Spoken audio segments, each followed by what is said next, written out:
So I got the charcoal chimney going. I got my wood ready to go and my charcoal basket ready to go.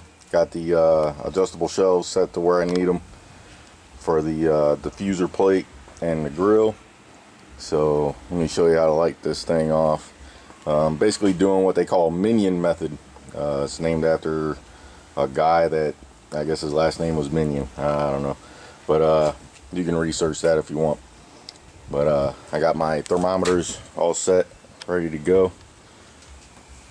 And one thing I did want to say is, if you build one of these and you do these pipe nipples, make sure you keep them oiled up, because what will happen is these will rust out and it gets real tough to get these off. So keep a coat of like WD-40 or something like that on them. It doesn't touch the food or nothing like that, so you don't have to worry about all that. You just want to keep these threads oiled up a little bit so they don't seize up with the rust. So I'm going to go ahead and pull. I already got the ball valve open all the way. There's my chimney. Coals are ready to go. I'll pull this one off. Like I said, I open up all three of them at first, and then get ready to dump the coals.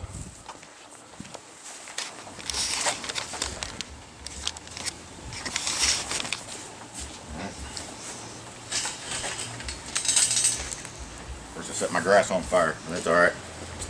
Crabgrass anyways. So basically all I do is I just dump this right over the top here. Boom, just like that. Nothing special. I get that going. Grab the diffuser plate again. Like I said, all it is just an old grate from the Brinkman smoker that I had. Set that right on top of there. Boom.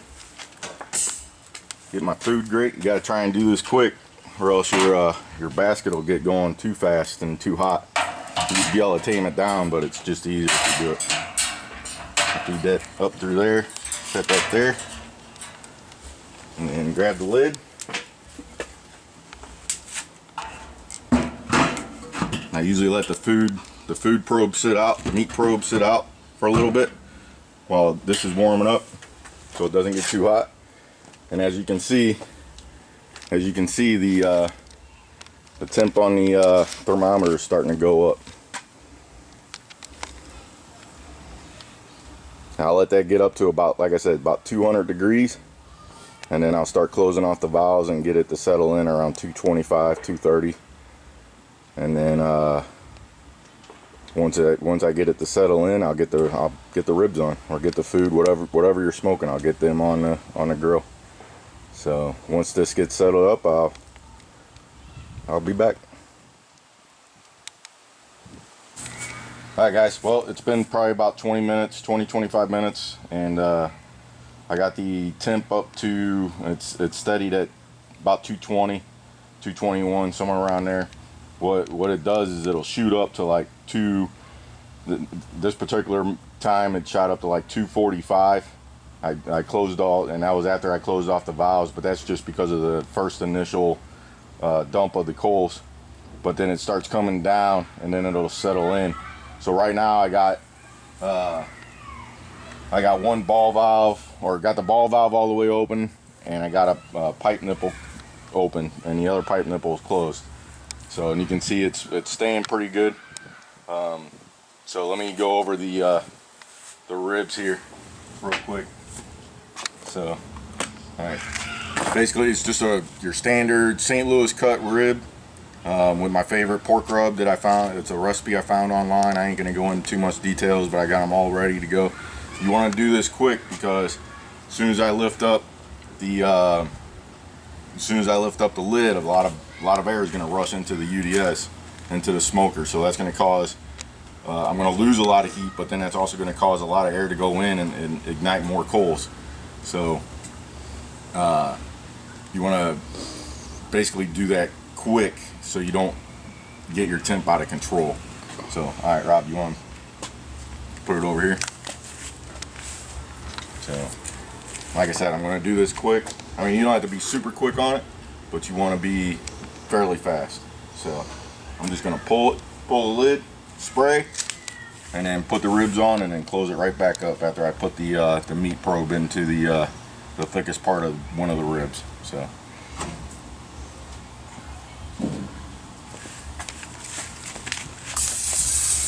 And cooking spray, really all it does is it just helps clean. It keeps it from sticking. It keeps the meat from sticking to the grate real bad, so it's easier to clean. Of course, I'm out, so we're gonna do this quick too.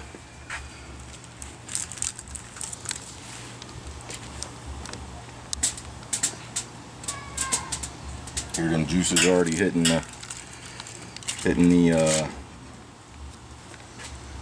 pan down there, which is going to be good, because what will happen is it'll hit that pan, and then they'll sear up, and the juices will add to the flavor. This is one of the hardest parts right here, is finding that thick part of the meat. So that's pretty much it. I'm going to do it quick, like I said. Close it off, and then you want to keep an eye on your temp. If you come over, you'll see I lost a lot of heat on it. It dropped down to 156, but that's fine. It'll start going back up. I'm going to leave the air intakes the way they were, and I'll adjust from there. So, and that's it. You just pretty much let it go. Keep an eye on your meat temp, and you know, you can research recipes online, whatever. That's all I do. I just research a recipe online. SmokingMeatForums.com, BarbecueBrethren.com. They're all good websites to search on. A lot of good instructions on how to build the ugly drum smokers. So a lot of good smoking recipes. So check them out. Other than that, we'll come back when the ribs are done. All right, guys. Well, ribs have been on for about an hour, and as you can see, I got the temps are sitting at about 236 now for the smoker and 147 for the meat. So the temps do rise pretty quick in the meat on ribs because it's a thin meat. So, but right now, like I said, I got one pipe nipple open, and the ball valve is about half open. So I just adjusted it, and it's actually 235. So it's in between 230, 240. So, which is, like I said, right where I like to cook. So now, some of the things I missed, I did a preview on some of the other videos that I shot in this for this video here. But you can see those two spots there, and you can see them throughout the drum. I forgot to mention when I opened up the smoker, the adjustable shelves, I tack welded those in. So that's what those burn spots are from the heat coming through when I welded those brackets on. So that's what those are. So I'm gonna let this go. Like I said, it should take about 3 or 4 hours for these ribs. Looking good so far. 234. It smells amazing right now. So that's another thing. I don't have to carry the base unit with me everywhere I go. I just wanted to bring it out to show you that whatever's on there, on the base unit there, is what's showing on the portable unit. So another thing I wanted to show you was the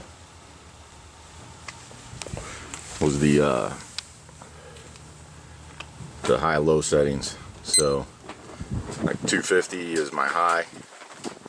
You can see that. 200 is my low. And then if I wanted an alarm, I click that, and you get this little symbol here for the beeper. So they're in there. And then for my food, I didn't set one for the food. It's automatically set at 176. But if I wanted to go higher, I could set it higher. Sometimes I like taking the pork up to like 200 because it makes it easier to pull. 200, 210, somewhere around there. You can adjust those settings as well. This is the first unit. Like I said, it's the ET73 by Maverick. Just do a search online for it. You can find them pretty much anywhere. They run about $50. You can also get the ET732, which is a newer, upgraded version. It's got a better range. It's like 300 feet, but this one's been doing me good. I think it runs about 75. So if you have a bigger house, or whatever, you can get that one too. Well worth the money. There's other wireless thermometers out there, dual probe thermometers, some that have fan control, stuff like that. They run a little bit more. They work well from what I've been reading, so I just haven't felt the need to get one yet. So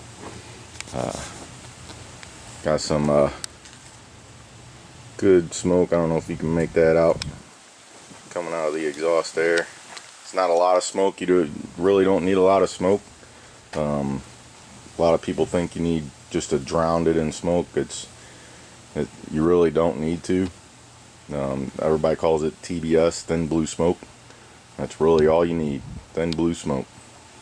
So one day I was cooking, and it's pretty sunny today, but one day I was cooking out, and I think I was doing a turkey on it. And it started raining. I got an awning up right now, but it's still kind of sitting out in the weather. But I was cooking the turkey, and it started raining. I didn't have the awning up, so I was like, oh man, what am I gonna do to block the rain from going in that exhaust? So something a little quick. I had some extra sheet metal from messing around with welding and stuff. So what I did was basically came up with this. I just put that over there like that, and I kind of clamp it to keep the wind from blowing on it, and boom, allows my exhaust to still stay open, but it keeps the rain from going in the holes. So that worked out really well too. You can see this thing sits out in the weather. I didn't prep it for paint or anything like that. So eventually I am gonna try and do some type of duct work on here, thinking about adding some type of duct to it. I don't know, still thinking about it. But my next project on this is to remove all the rust. Like I said, remove all the rust, do a real good paint job on it. Just trying to decide how I want to paint it. I might just go straight black. I might do some sports teams. I'm a big St. Louis fan, so Cardinals, Rams, Blues. So I might do a mixture of the three teams. Maybe do blue, red, and blue, because the Rams are blue and gold, Cardinals are red, and then Blues are obviously blue and gold, also blue, yellow. So might do something along those lines. Not sure yet. But all right, come back when the ribs are done. Can't wait. They smell delicious. I'm at 230. It's good. Might crack this open just a little bit, just a little bit more. Get it to settle in a little bit more. But yeah, I'll be back. So about 2.5 hours into the ribs, and as you can see, still holding 235. I adjusted the ball valve a little to full open, so now I'm at full open and open with the other pipe nipple closed down there. I tell you, I wish we had smell-o-vision or something. I wish you guys could smell these ribs. They just smells amazing. I'm getting hungry just standing out here. So, well, like I said, about 2.5 hours in, and that's where they're sitting. So, and as you can see, 236 is the grill temp, and this is one reason I'm thinking about just getting rid of these thermometers. They're not accurate at all. So I mean, it's sitting at like 190, and that's below the grate, so below the cooking grate. And then this one right above the meat, sitting right at 200. So that's why I'm just thinking about getting rid of them. I don't trust them whatsoever. That's the whole reason I got the Maverick digital thermometer. So, but next update will be when I pull them off, and probably about another probably about another hour or so. Alright guys, well, 4 hours into the smoke. The ribs are sitting at 178 internal temp. Smoker's been holding right around 230, 235. Had it dip on me a couple of times, but that's no big deal. So I got a pan with a towel and some aluminum foil. So what I'm going to do is I'm going to pull the lid off. I'm going to put the ribs in the aluminum foil, wrap them up in a towel, and let them rest for probably about 15-20 minutes while we finish the rest of the dinner, and go from there. We'll see what these ribs look like though when we pull them off.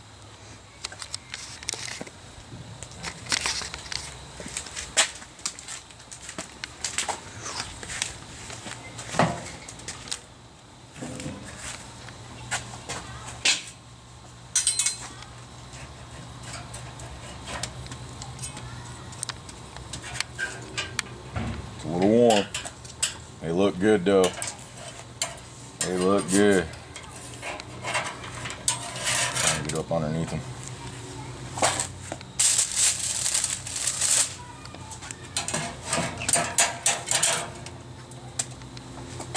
Let them rest up. That redistributes the juices inside the meat. Gets them a little tender.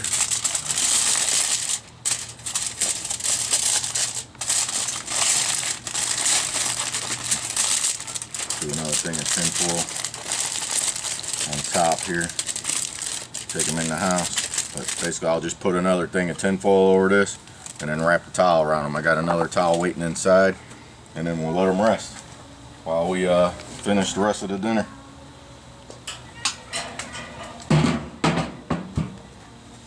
Oh, are we done? Yep. Alright, ribs are off, they're in the house resting. So basically, to shut this thing down, you're just basically going to cut off all the air supply to the charcoal basket. So I put a pipe nipple on, put the other pipe nipple on, and then close the ball valve and capped it off so the water doesn't sit in there if it rains. But it'll start cooling off here probably half an hour or so. All the oxygen will get burned out of the drum, and it'll start smothering the coals. That's basically how it works. So once it's cooled off, I'll shoot another video of cleaning it and show you exactly how efficient these things are. I probably didn't use that many coals on this short 4 hour smoke. So alright, stand by for that video, and thanks for watching this series. Share it, share it with your friends. Come across a 55-gallon drum, try and build one yourself. They're amazing. You won't regret it, that's for sure. So thanks again, everybody, and look forward to doing another DIY type of build. Not sure what it'll be yet. So I'm thinking about doing a table that my wife wants me to build. So I built a couple for one of the for my RC helicopter club. Built a couple of tables for them. It was a really cool table, so I might do one for her gardening. So keep an eye out for that video maybe. I'm not sure what else I might come up with. Alright, enjoy. Happy cooking.